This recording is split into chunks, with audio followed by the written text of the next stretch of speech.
Right. Sup a beer. It's Saturday, people, okay? Don't judge me. I'm not alcoholic. It's too like lemonade, isn't it? You just drink too much of it. But anyway, hello everyone. Welcome to another video on this YouTube channel. My name is Kieran. This is Real Talk Football. We love making videos on here. So if you're new, please subscribe. That would mean a lot. And today we talk about Chelsea versus Burnley in the Premier League this weekend. Thomas Tuchel has done his press conference, ladies and gentlemen. And look, I am stunned.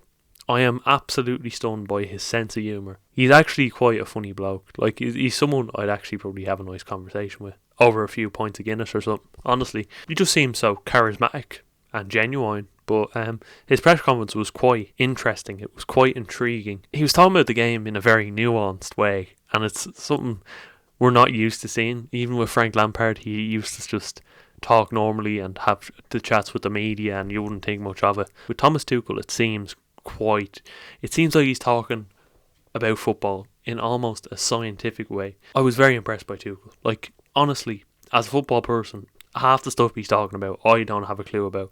And that makes me very happy because it tells me that he knows a lot about the tactical side of the game. And I feel sorry for Thomas Tuchel, I really do, because Frank Lampard, a legend that left, one that was in our hearts. I'm a very emotional person.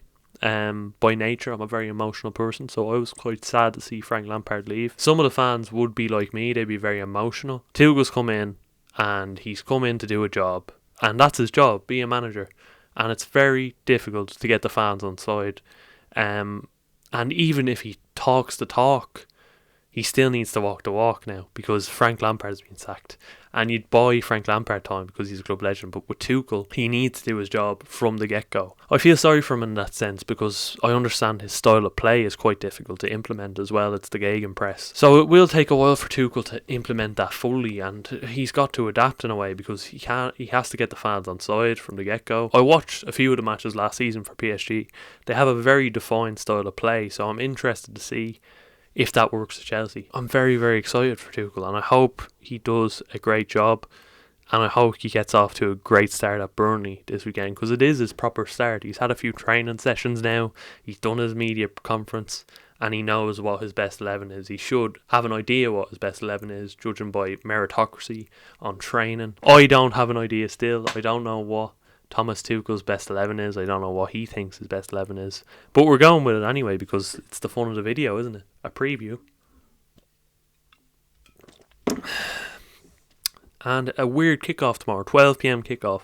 Another Sunday 12 p.m. kickoff. Annoying as hell. But here we go. In goal, I think Mendy will start, obviously, because he's our best keeper.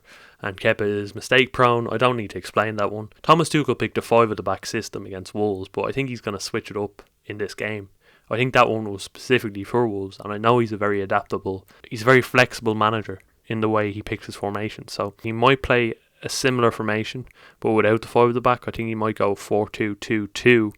That sounds very complicated, but it's a 4-4-2 basically without the left mid and right midfielder. Rather a right attacking midfielder and a left attacking midfielder.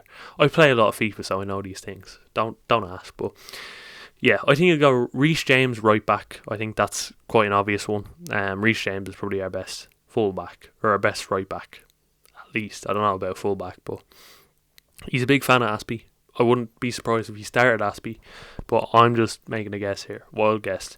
And then the two centre backs, he quite likes Rudiger, so I think he's going to go Rudiger and Thiago Silva. And then left back, I think he'll start Ben Chilwell. That's another one that should be quite straightforward, although he could go with Hudson-Odoi because he's been playing Hudson-Odoi in left wing back, right wing back, and he likes Hudson-Odoi, so I don't know. But I think it will be Chilwell. As far as the two in midfield go, I think he likes the double pivot, and he said he likes Kante in the double six, but I don't know if he's fit yet, so I probably expect him to start Jorginho and Kovacic again. I think you go with that partnership. I thought that was quite decent partnership, to be fair, in the last game. And then the left wing, I think I'd go with Callum Hudson-Odoi. I think he's going to start Callum Hudson-Odoi again because he was so good in the last game. And then you go attacking midfielder, Kai Havertz. He's a big fan of Kai Havertz. You can see he played him the full 90 last game. And then right wing, I'm going to go Ziyech. That's another obvious one. I'd go Ziyech personally as well. I think he adds that extra spark to the game. And then striker up front, I think he's going to start Timo Werner this time. I don't think he'll go with Giroud. I think Giroud pressing in the last game wasn't that great. He was a bit slow. And I don't know if he suits Tuchel's style to play that well, but we'll see. And yeah, I think that's a good team, fairly solid team. I'd be expecting Mason Mount, Tammy to make an impact off the bench, Giroud as well. And there's other players I'm forgetting about because that's what I do. In terms of score prediction, I'm not too sure, to be honest. I expect us to win the game. Don't know by how much, but I just want us to win. I really hope Thomas Tuchel gets the win, because if he doesn't, he's already under pressure, and we know the way these fans are, and we know the way this board is. They want instant wins, they want instant success at all times, and we need top four at this football club. It is a football club that craves success, that craves trophies, and that craves to be in the Champions League every season. So we know the circumstances. If Thomas Tuchel doesn't win these games, I really hope he succeeds. I wish him all the best, and hopefully we destroy Burnley tomorrow. I know it's the Sean Dyche derby. I know he's going to bring his best shithouse tactics. So it's going to be a difficult game, and I'm not denying that. But I would hope we have enough to beat them. And yeah, thank you so much for watching. I hope you enjoyed the video. Thank you all for the support over the recent weeks. I haven't thanked you enough. I appreciate everyone that watches this. And yes, everyone. Oh, God, I almost broke my phone. And yes, everyone, I'll chat to you all tomorrow after the game. Thank you so much for watching. I'll see you in the next one. Peace.